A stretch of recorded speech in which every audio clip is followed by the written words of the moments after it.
I'm Todd Inman. I'm a board member for the National Transportation Safety Board.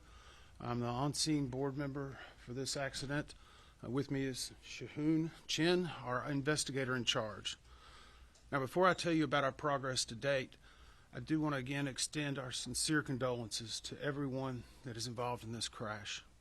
A little while ago, I had a chance to meet with the families of those who may have perished or the survivors from the ground part of this. And it's a very tough time for everyone. We understand that. We can certainly appreciate everything they're going through, and our condolences are going out to them extensively. Our family assistance group has been working to assist and inform these families and survivors. They will continue to do this support to all the families who lost loved ones and those that may still be missing throughout the entire investigation, both on scene and before we issue our investigative report. Now, let me stress one thing. Our first and foremost priority is the recovery of those who are still missing. This investigation is not impeding that in any way.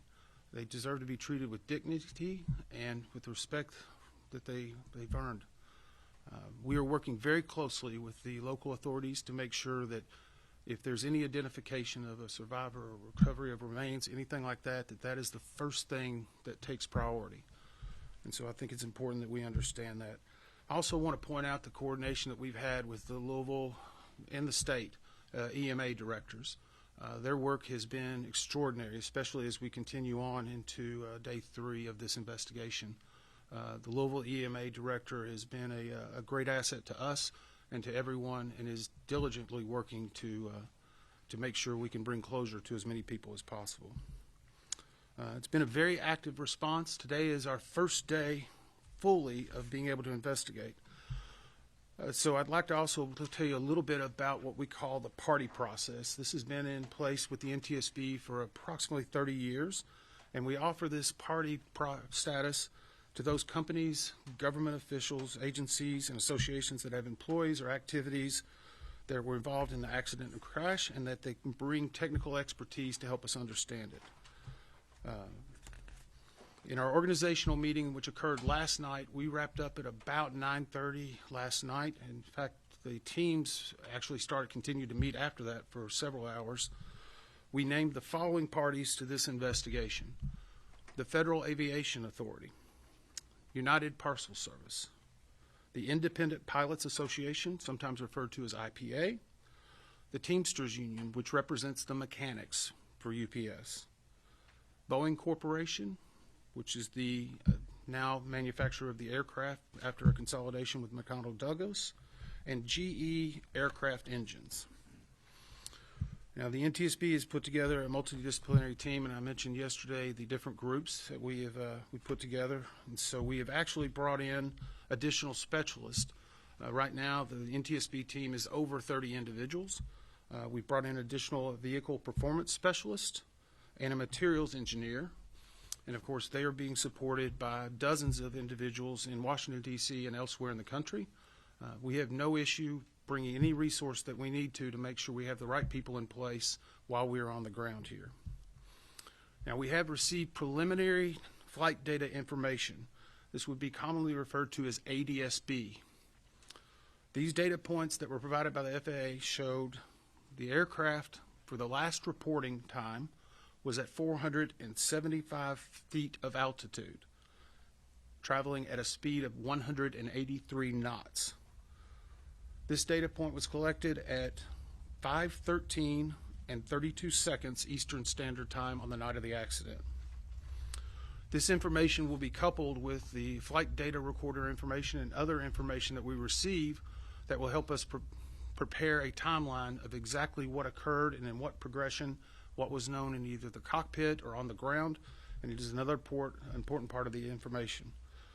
Yesterday, we also did what was called a FOD walk. This is a foreign object debris. This FOD walk occurred on runway 17 left, or L, and 17 right, or R. During the FOD walk on 17R, we found multiple pieces of engine fan blades, along with the main component of the engine of the number 1 engine, which is on the left side of the aircraft. We have transferred all of those to a secured location for further examination. and we'll be using that to further analyze any mechanical aspects.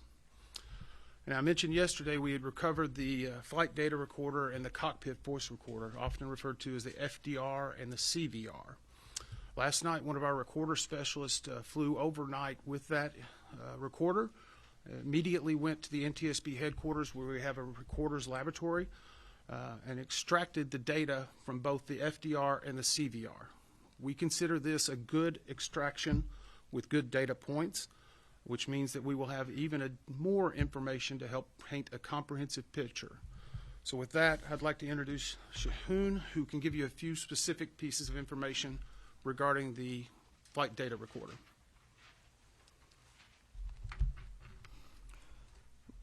Both recorders were recovered and disassembled at the NTSB Recorders Lab in Washington, D.C. The FDR, or the flight data recorder, download was successful. It had about 63 hours of data over 24 flights, which included the accident flight. This FDR recorded about 420 parameters. Those parameters included altitude, airspeed, engine information, as well as system statuses for the onboard systems installed. The NTSB will form an FDR group at Washington, D.C. at our headquarters in the coming day. The CVR, or the cockpit voice recorder, was also successfully downloaded. That contained about 2 hours of audio, which included the accident flight. The CVR group will convene at the NTSB in the coming day to do a transcription of the recorded audio for the accident flight. Thank you. And let me reiterate again, the NTSB does not release the audio of any cockpit voice recording. A transcript ultimately will be made available of the pertinent information regarding the actual flight itself. As Shahoon said, this will take a few days to not only get the information, but to make sure it's validated and verified by the experts and the parties. So we will not be having any information on that for at least another day or two. So with that, we'll try to take a few of your questions. Again, I would ask that you raise your hand, tell me your name and the agency you represent. Joe. This plane was on the ground for over a month in San Antonio. And you represent? The Courier. Sir. This plane was on the ground for over a month in San Antonio. Was it there for repairs? You know, major repairs were done. Was a C check or a D check done?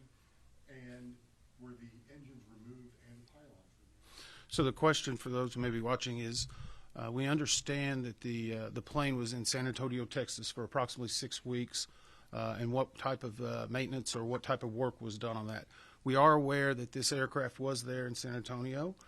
We have actually started to pull those records down. We have a specific group that is that has experts in not only maintenance but repair, job cards, and all of the requirements of that.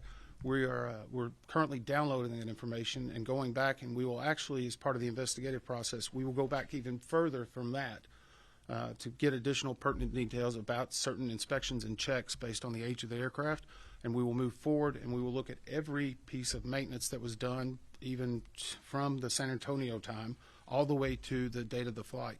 So those are pertinent and important information. We're aware of it, but it's going to be a laborious process to go through everything, especially whenever you're talking about 6 weeks of being there. We're also pulling CCTV information from the field to be able to understand anything that was being done around the aircraft in the days leading up to it. Yes, ma'am. Valerie Chen with WDRB News. There were reports that the plane was delayed that day as the engine was being worked on. Can you confirm that, and what details do you have? So the question was, there's reports regarding delays in regard to the engine before the flight. We've queried, and UPS has told us at this time there were no maintenance work done on the aircraft in question immediately prior to the flight that would delay it in any way, shape, or form.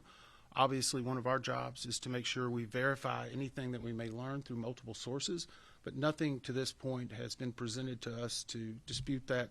So our belief is today that there was not a maintenance issue regarding that aircraft prior to the flight subject. Tom? Mr. Redmond, there was some reporting to suggest that the crew of that plane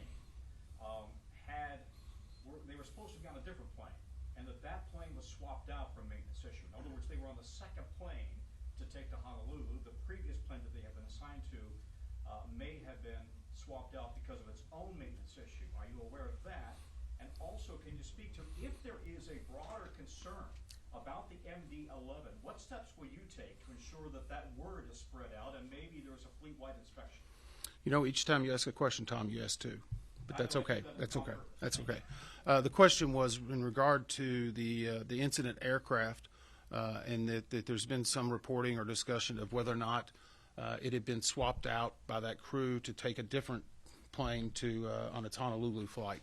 Right now, we've not gotten any specific information on it. The good news is UPS, their flight scheduling, and all of their crews are being very cooperative with us, providing everything we need.